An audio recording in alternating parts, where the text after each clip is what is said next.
மிகப்பெரிய ஒரு மாற்றத்தை கொடுத்தது. தமிழ்நாடு முழுவதும் ஆட்சி மாற்றத்தை ஏற்படுத்தியது. இன்று மாண்புமிகு அண்ணன் ஜோசப் விஜய் அவர்கள் முதலமைச்சராக இருக்கிறார்கள் என்றால் இங்கே திரண்டிருக்கின்ற எங்களின் தாய் குலங்களே, எங்களின் அஞ்சலை அம்மார்களே, எங்களின் வேலுநாச்சியார்களே, நீங்கள் செய்த புரட்சி தான் தமிழக வெற்றி கழகம் ஆளுங்கட்சியாக வந்தது. நீங்கள் செய்த புரட்சி தான் அண்ணன் ஜோசப் விஜய் அவர்கள் தமிழ்நாட்டின் முதலமைச்சராக வந்தார். நீங்க தாமா இந்த தாய் குலங்கள் தான் வீட்டுக்கு வீடு விஜய், தமிழ்நாட்டுக்காக விஜய் என்று சொன்னமே. அந்த வீட்டுக்கு வீடு விஜய் இருக்கிறாரு. விஜய் வேற யாரும் கிடையாது. எங்க வீட்டு புள்ள விஜய், எங்க வீட்டு புள்ள, எங்க வீட்டின் மூத்த மகன் என்று வீட்டுக்கு வீடு நீங்கள் வாக்குகளை அள்ளி அள்ளி தந்த எங்களின் தாய் குலங்களே, உங்களின் பாதம் தொட்டு எங்களுடைய நன்றியை நாங்கள் காணிக்கையாகும். எங்களின் தாய் குலங்கள் இல்லை என்றால் இந்த வெற்றி சாத்தியமே கிடையாது. ஒரு பக்கம் 25 பேர் கூட்டணி, இன்னொரு பக்கம் 15 பேர் கூட்டணி. ஒரே தலைவனை, ஒற்றை தலைவனை 40 தலைவர்கள் சேர்ந்து எதிர்த்து வந்த போது ஒத்த தல ராவணனாக, தமிழ்நாட்டின் 8 கோடி மக்களின் ராவணனாக வந்த தலைவர் அண்ணன் விஜய் அவர்கள். யாரை நம்பி வந்தாரு? தமிழ்நாட்டில் இருக்கின்ற தாய் குலங்களையும், தமிழ்நாட்டில் மாற்றத்தை விரும்பக்கூடியவர்களையும், தமிழ்நாட்டில் இருக்கின்ற இளம் படையினரை நம்பிதான் அண்ணன் விஜய் அவர்கள் தனித்து அரசியல் களம் கண்டார். 108 சட்டமன்ற உறுப்பினர்களை நீங்க கொடுத்தீங்க. கட்சி ஆரம்பித்து 2 ஆண்டுகளில் 108 சட்டமன்ற உறுப்பினர்களை வென்ற வரலாறு உலகத்தில் இல்ல, தமிழ்நாட்டில் நிகழ்த்தி காட்டிய ஒரே தலைவர் அண்ணன் ஜோசப் விஜய் அவர்கள் தான். தளபதி அவர்களின் பின்னாடி இருப்பவர்கள் எல்லாம் தற்கூலிகள், அவர்களுக்கு என்ன தெரியும் என்று நம்மளை பார்த்து ஏளனம் செய்தவர்கள் இன்று சந்து பொந்தெல்லாம் ஒப்பாரி வைத்துக் கொண்டிருக்கிறார்கள். அக்கா விஜய் தரணி அவர்கள் ஓமுக அப்படின்னு பேர் வச்சுக்கிறாங்க, கூமுக. அக்கா வந்து கூமுகன்னு பேர் வச்சாங்க. நம்ம என்ன பேர் வச்சிருக்கோம்? ஓமுக. ஓமுக என்றால் ஒப்பாரி முன்னேற்ற கழகம். ஒரு கல்யாண வீட்டுக்கு போறோம், ஒரு காது குத்துக்கு போறோம், என்ன பண்ணுவோம்?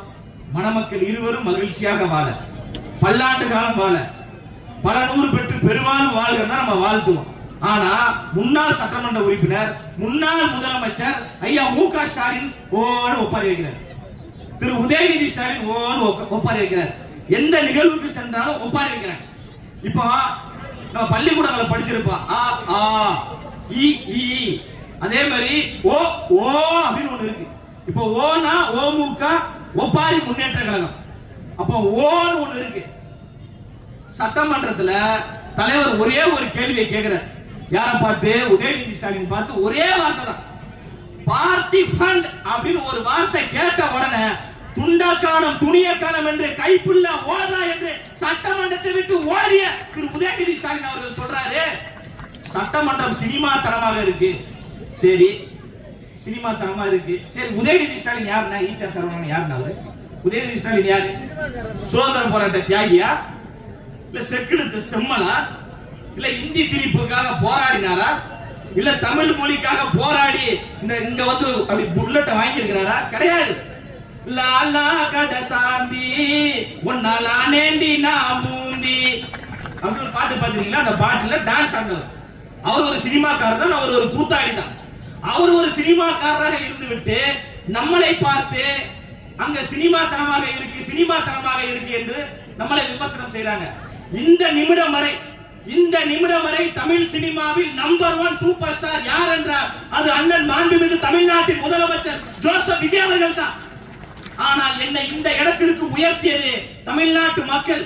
அந்த மக்களுக்காக நான் திருப்பி சேவை செய்ய வர, அதனால் தான் வகிக்கக்கூடிய அந்த துறையான சினிமா துறையின் உச்சபட்ச பதவியான எனக்கு அது வேண்டாம். பேரும் வேண்டாம், புகழும் வேண்டாம், பணமும் வேண்டாம்.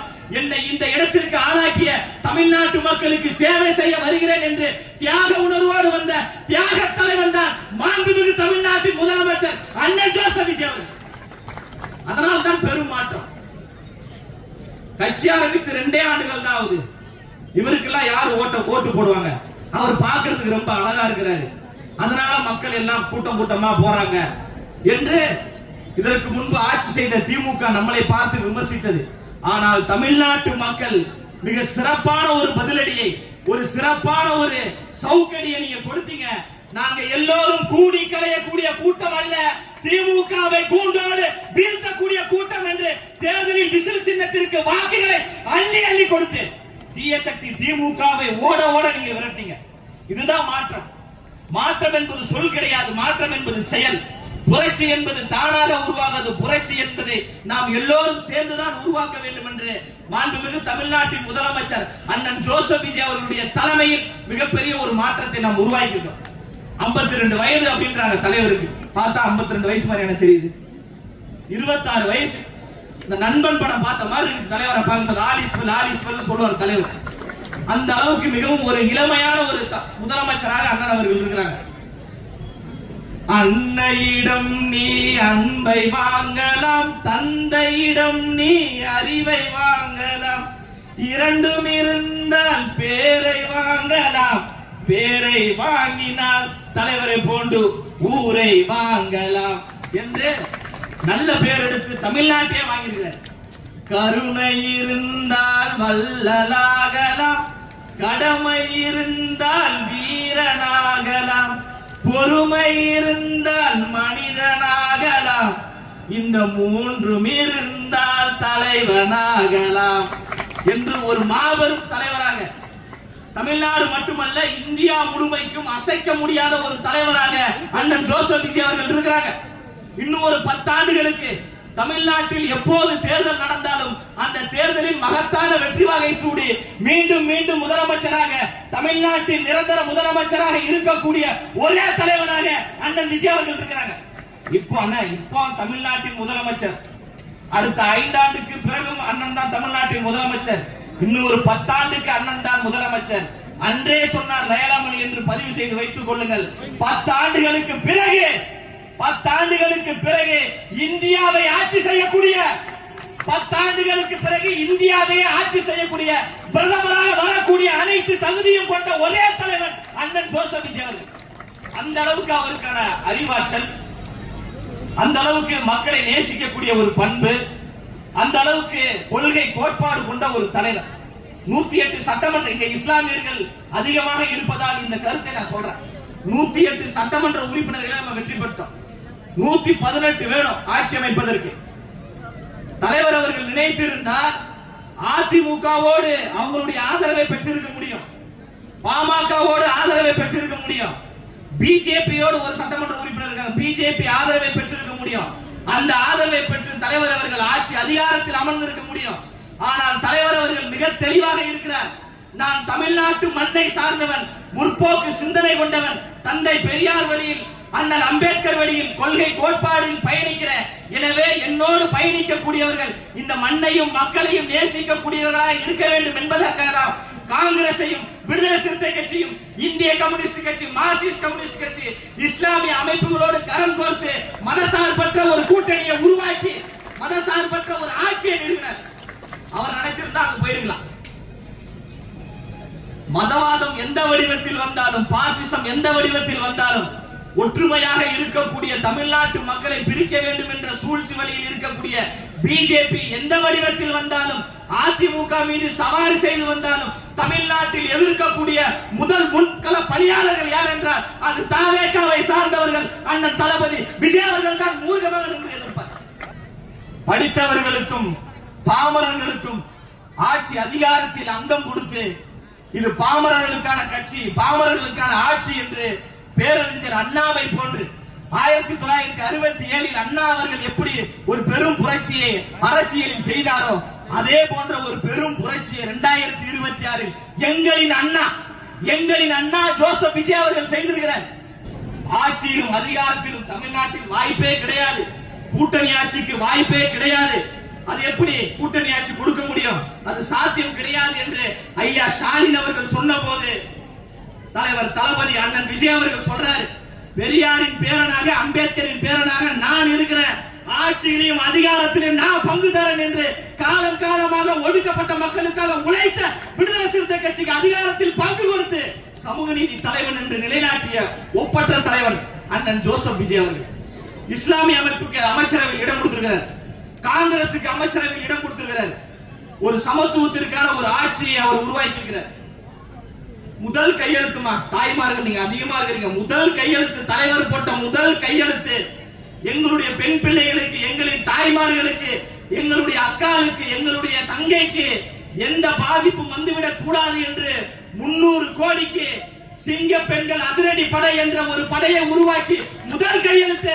பெண் விடுதலை இல்லை என்றால் மண் விடுதலை இல்லை என்று சொன்ன தந்தை பெரியார் வழியில் பெண்களின் முன்னேற்றத்திற்காக முதல் கையெழுத்து. திமுக இந்த டாஸ்மார்க் இருந்து எவ்வளவு வந்துச்சு? கோபாலபுரத்துக்கு போயிருச்சா? அண்ணா அறிவாலயத்துக்கு போயிருச்சா? 10 ரூபாய் பாலாஜி எங்க இருக்காப்ல?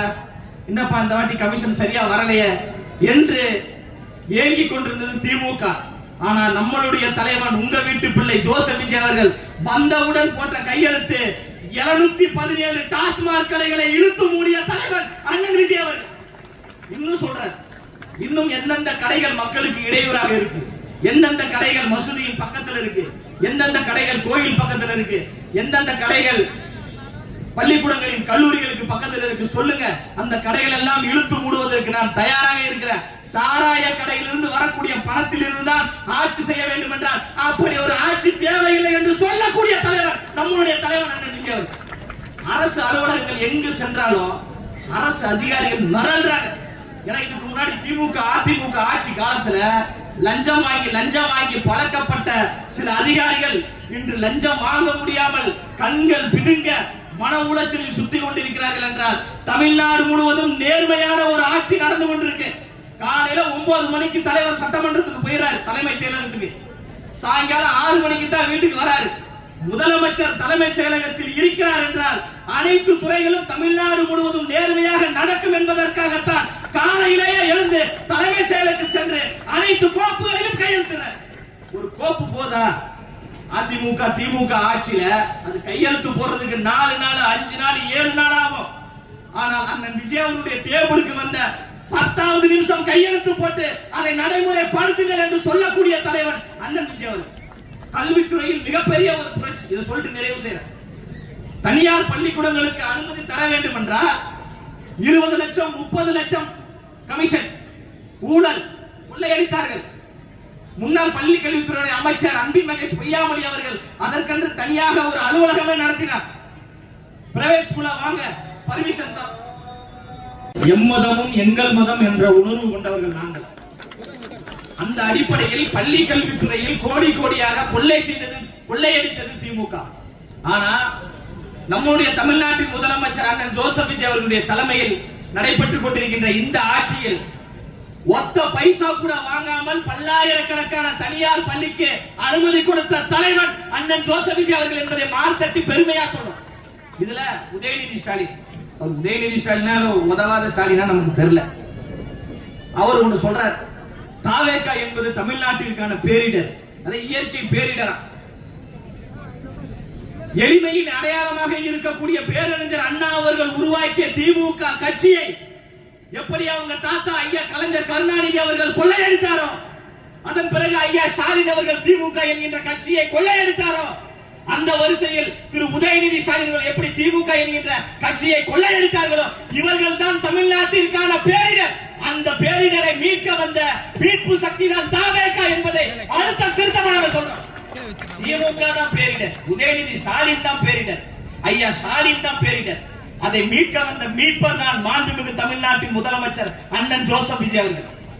அப்புறம் அந்த என்ன கிட்ஸ் பா, gen Z kids, DMK gen Z kids பசங்க ஃபுல்லா காமெடி ஃபன் பண்ணிட்டு இருக்காங்க. அதுல ஒருத்தர் சொல்றான், நோ உதயன தம்பியானா, டேய் சிஎம் ஓட தம்பியானாங்க. மாண்புமிகு தமிழ்நாட்டின் முதலமைச்சர் ஜோசப் விஜய் தம்பி என்பதில் மார்த்தட்டி நாங்க பெருமையா சொல்றோம். அதனால இந்த மாதிரி காமெடி எல்லாம் தயவு செஞ்சு யாரும் பண்ணாதீங்க.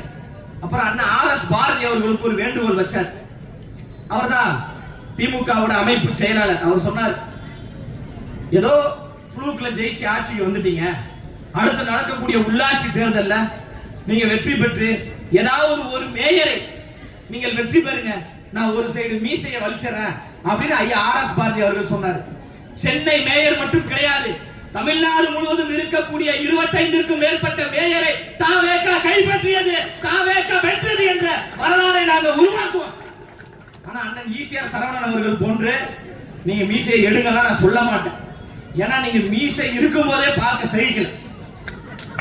மீசை இருக்கும் போதே அம்மா சரியா சரிக்குதுமா, ரொம்ப பாதிக்கப்பட்டிருக்கீங்க. மீசை இருக்கும் போதே பார்க்க சகிக்கல. அதுல ஒரு சைடு மீசை இல்லாம இருந்தா கொஞ்சம் கற்பனை பண்ணி பாருங்க. வாய் விட்டு சிரித்தா நோய் விட்டு போகும், சத்தமா சிரிக்கலாம், தப்பு கிடையாது. அப்ப ரெண்டு மீசையும் இல்லாம இருந்தா எப்படி இருக்கும்? அதனால மீசையோடு இருக்கணுமா, மீசை இல்லாமல் ஐயா அவர்கள் இருக்கணுமா, இல்ல ஒத்த சைடு மீசையோடு இருக்க வேண்டுமா என்பதை அவரே மிரர் முன்னாடி நின்று பார்த்து அதன் பிறகு முடிவு செய்து கொள்ளட்டும் என்று கூறி பேச வாய்ப்பளித்த அனைத்து நல்ல உள்ளங்களுக்கும் நன்றி கூறி நிறைவு செய்கிறேன். நன்றி, வணக்கம்.